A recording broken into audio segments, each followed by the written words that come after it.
नमस्कार दोस्तों आप लोग को हमारे दिल से स्वागत है आपके अपने channel A to Z motivation express में। दोस्तों, भारत के महान गणितज्ञों तथा ज्योतिषाचार्यों में ब्रह्मगुप्त का नाम सर्वोपरि है। वो इसलिए सर्वश्रेष्ठ है क्योंकि उन्होंने बीजगणित का उपयोग खगोल शास्त्र में किया था। उन्होंने पृथ्वी की गुरुत्वाकर्षण शक्ति का भी अध्ययन करके यह बताया था कि पृथ्वी का गुरुत्व बल सभी वस्तुओं को अपनी ओर आकर्षित करता है। जन्म परिचय: ब्रह्मगुप्त का जन्म 1598 ईस्वी में पंजाब में हुआ था। ब्रह्मगुप्त के समय में गुप्त साम्राज्य का करीब करीब अंत हो रहा था तथा वर्धन साम्राज्य का उदय हो रहा था।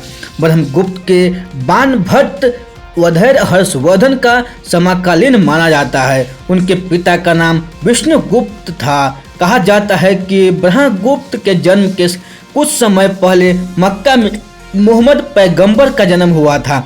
गणित तथा ज्योतिषी को उनकी देन: ब्रह्मगुप्त ने ब्रह्मस्फुट सिद्धांत नामक ग्रंथ 628 ईस्वी में लिखा।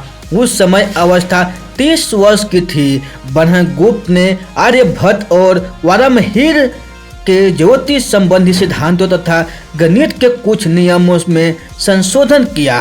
दोस्तों, आर्य छंद के 25 अध्याय में बनता हुआ उनका यह ग्रंथ ज्योतिषी तथा गणित की महत्वपूर्ण खोजों से भरा पड़ा था।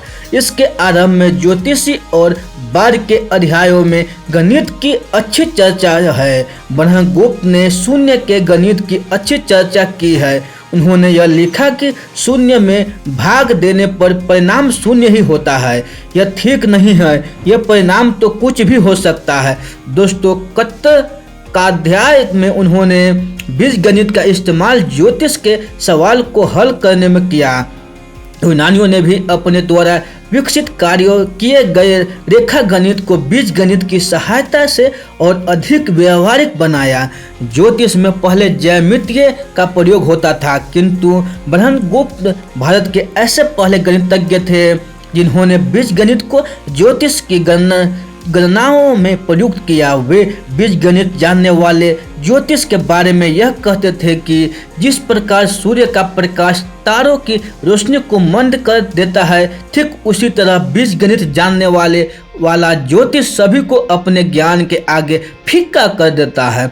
ब्रह्मगुप्त ने समीकरणों के बारे में नए हल सुझाए। ब्रह्मगुप्त ने कुछ नए यंत्रों का आविष्कार करके वेधशाला की स्थापना की, जिसके द्वारा ग्रह और तारों की गति स्थितियों का अध्ययन किया। ब्रह्मगुप्त ने पृथ्वी की परिभ्रमण गति तथा चंद्र ग्रहण एवं सूर्य ग्रहण से संबंधित आर्यभट्ट एवं वारामहीर के सिद्धांतों का खंडन किया। उनका यह खंडन उनकी पूर्वाग्रहण युक्त मानसिकता या संकुचित बुद्धि का था। यह समझ से परे अपने दूसरे ग्रंथ खंड खाद में उन्होंने पंचांग बनाने की विधियों के बारे में लिखा।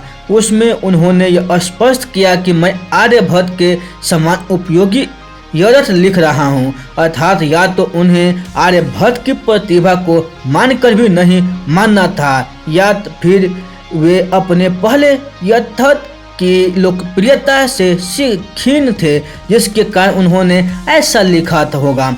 ब्रह्मगुप्त के ब्रह्मस्फुट सिद्धांत तथा खंड खाद ने बगदाद में काफ़ी ख्याति प्राप्त की, जिसको अरबी भाषा में अनुदित भी किया गया। इस ग्रंथ द्वारा अरब वासियों को भारतीय ज्योतिष और गणित की जानकारी मिली।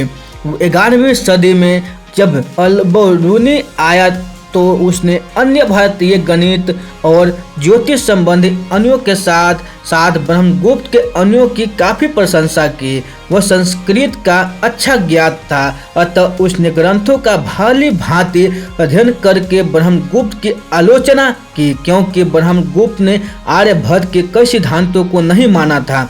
अंग्रेजी शासन के स्थापित हो जाने के बाद सन 1817 में कोलब्रुक नाम के अंग्रेज ने उत्तरकाध्याय का अंग्रेजी भाषा में अनुवाद किया। तभी उन्हें ज्ञात हो पाया कि यूरोप में जो आधुनिक बीजगणित पढ़ाया जाता है वह वस्तुतः भारतीय बीजगणित पर ही आधारित है। इस तरह गणित शास्त्र के क्षेत्र में ब्रह्मगुप्त विदेशों में भी जाने जाते हैं। दोस्तों, उपसंहार इस तरह स्पष्ट होता है कि हमारे देश में आर्यभट्ट, वराहमिहिर, भास्कराचार्य आदि गणितज्ञ एवं ज्योतिषाचार्यों के मध्य में ब्रह्मगुप्त का नाम भी उल्लेखनीय है। वेधशाला स्थापित करने में वो निपुण, प्रतिष्ठित, असाधारण विद्वान थे। दोस्तों, ये बायोग्राफी आप लोगों को अच्छी लगी हो तो अपने दोस्तों के साथ जरूर शेयर कीजिएगा। तो फिर मिलते हैं ऐसे ही अगले बायोग्राफी में। तब तक के लिए आप खुश रहिए, सुरक्षित रहिए और अपने सेहत को अच्छी तरह से ध्यान रखिए। दोस्तों, आप लोगों को बहुमूल्य समय देने के लिए हमारे दिल से आप लोगों को बहुत बहुत धन्यवाद।